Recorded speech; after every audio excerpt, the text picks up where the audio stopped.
کہ وہ آئیں اپنا عنوان بیان کریں۔ حذیفہ ذوالفقار۔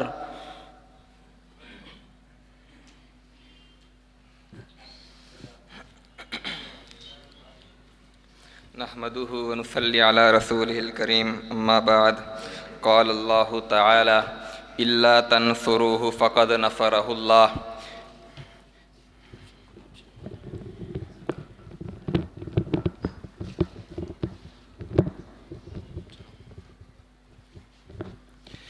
إلا تنصروه فقد نصره الله إذ أخرجه الذين كفروا ثاني اثنين إذ هما في الغار إذ يقول لصاحبه لا تحزن إن الله معنا عن محمد بن الحنفية قال قلت لأبي أي الناس خير بعد رسول الله صلى الله عليه وسلم قال أبو بكر رواه البخاري۔ محترم سامعین، دنیا میں انسانیت کی معراج یہ ہے کہ اللہ تعالیٰ کسی بشر کو اپنی رسالت کے لیے منتخب فرما لے، اور نبوت اور رسالت کے بعد سب سے بڑا منصب کسی شخص کا صحابی رسول ہونا ہے۔ آپ سب جانتے ہیں کہ اللہ تعالیٰ نے ہر چیز کے مراتب بنائے ہیں، ہر چیز میں درجہ بندی کی ہے۔ اسی طرح انبیاء میں بھی مراتب ہیں۔ تمام انبیاء میں سب سے افضل محمد صلی اللہ علیہ وسلم ہے، اور تمام امتوں میں سب سے افضل امت محمدیہ ہے، اور تمام انبیاء کے صحابہ میں سب سے افضل صحابہ محمد صلی اللہ علیہ وسلم کے صحابہ ہیں۔ اور اہل سنت والجماعت کا اس بات پر اتفاق ہے کہ تمام صحابہ میں سب سے افضل صحابی ابوبکر صدیق رضی اللہ عنہ ہیں، جیسا کہ علی رضی اللہ عنہ نے خود بھی فرمایا تھا کہ جب ان کے بیٹے محمد نے ان سے پوچھا تھا کہ ای الناس خیر بعد رسول اللہ صلی اللہ علیہ وسلم، کہ لوگوں میں اللہ کے پیغمبر کے بعد سب سے افضل کون ہے، تو انہوں نے کہا تھا ابوبکر صدیق رضی اللہ عنہ۔ ابوبکر صدیق رضی اللہ عنہ کی فضیلت اور آپ کی شان و عظمت کے لیے یہ بات بھی کافی ہے کہ جب اللہ تعالیٰ نے محمد کریم صلی اللہ علیہ وسلم کو نبوت کا تاج پہنایا اور وحی کا سلسلہ شروع ہوا، تو ابوبکر ہی وہ پہلے شخص تھے کہ جنہوں نے سب سے پہلے نبی صلی اللہ علیہ وسلم پر سب سے پہلے ایمان لے کر کے آئے۔ جیسا کہ صحیح بخاری میں موجود ہے کہ ایک مرتبہ ابوبکر صدیق اور عمر رضی اللہ عنہ کے مابین کچھ اختلاف ہو گیا۔ ابوبکر صدیق نے عمر رضی اللہ عنہ کو کچھ برا بھلا کہہ دیا، بعد میں ندامت ہوئی، معافی مانگی، عمر رضی اللہ عنہ نے معاف کرنے سے انکار کر دیا۔ جب یہ معاملہ اللہ کے پیغمبر کے پاس آیا تو اس موقع پر اللہ کے پیغمبر نے فرمایا تھا کہ ان اللہ بعثنی الیکم فقلتم کذبت وقال ابو بکر صدق وواصانی بنفسہ ومالی، کہ جب اللہ تعالیٰ نے مجھے رسول بنا کر تمہاری طرف مبعوث فرمایا تو تم سب نے میری تکذیب کی، مگر ابو بکر نے میری تصدیق کی اور مجھ پر ایمان لے کر کے آئے۔ یہ وہی ابو بکر ہیں کہ جن کے متعلق اللہ کے پیغمبر نے فرمایا تھا کہ ان امن الناس علیہ فی صحبتہ ومالہ، ابو بکر کے مجھ پر سب سے زیادہ احسانات ہیں۔ ولو کنت متخذا خلیلا غیر ربی لاتخذت ابا بکر خلیلا ولکن اخوۃ الاسلام ومودتہ، کہ اگر میں اللہ کے علاوہ کسی کو خلیل بناتا تو ابو بکر صدیق کو بناتا، لیکن ابو بکر صدیق سے میری اسلامی محبت ہے۔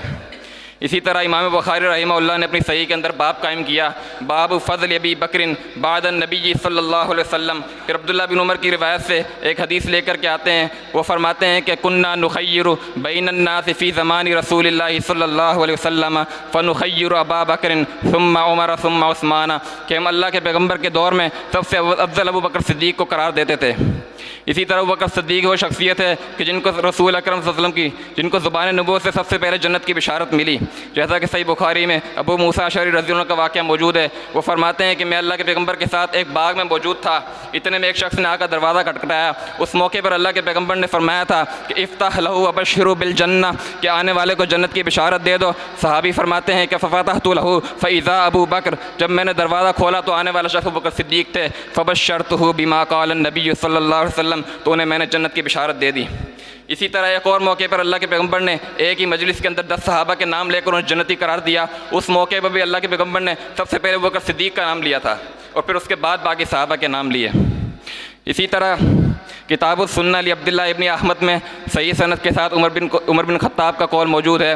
وہ فرماتے ہیں کہ لو وزن ایمان ابی بکر بایمان اہل الارض لرجع بہ، کہ اگر ابو بکر صدیق کا ایمان زمین والوں کے ایمان کے ساتھ تولا جائے تو ابو بکر صدیق کا ایمان بھاری ہو جائے گا۔ اسی طرح کتاب العلل میں مشہور تابعی امام مسروق کا قول موجود ہے۔ وہ فرماتے ہیں کہ حب ابی بکر و عمر ومعرفۃ فضلہما من السنہ، کہ ابو بکر و عمر کی محبت یہ سنت ہے۔ اسی طرح ایک موقع پر اللہ کے پیغمبر نے صحابہ سے پوچھا کہ آج روزہ کس نے رکھا ہے، تو ابو بکر صدیق نے فرمایا میں نے۔ پھر پوچھا کہ پھر پوچھا کہ آج جنازے میں شرکت کس نے کی ہے؟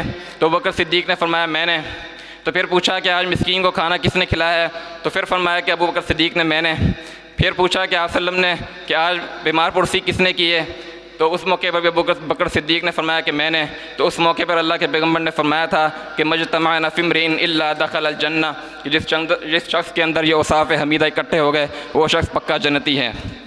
ابوبکر صدیق رضی اللہ عنہ کی فضیلت آپ کے ٹھوس ایمان کی وجہ سے تھی، جیسا کہ ابوبکر بن عیاش کا قول ہے، وہ فرماتے ہیں کہ ما سبقہم ابوبکر بکثرۃ صلاۃ ولا صیام ولکن بشیء وقر فی قلبہ۔ ابوبکر صدیق کی یہ فضیلت کثرت نماز اور روزوں کی کثرت کی وجہ سے نہیں تھی، بلکہ ان کے ٹھوس ایمان کی وجہ سے اللہ تعالیٰ نے ان کو تمام صحابہ پر یہ فضیلت عطا فرمائی تھی۔